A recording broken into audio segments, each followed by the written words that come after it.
પહોંચી ગયા હતા એટલે આમ તો બધે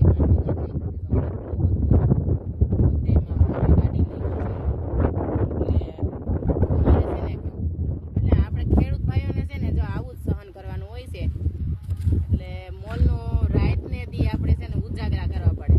ઉજાગરા કરી એ વાંધો નહીં પણ છે ને અહીંયા જનાવરની એટલી બીક લાગે દીપડાની ને એવી. અહીંયા અમારે આ ગીર વિસ્તાર છે એટલે વધારે જનાવરની બીક લાગે અમારે એટલે એ પણ અમારે સહન કરવું પડે. એટલે ખેડૂતને છે ને ત્રણેય ઋતુની વસ્તુ બધી સહન કરવી પડે.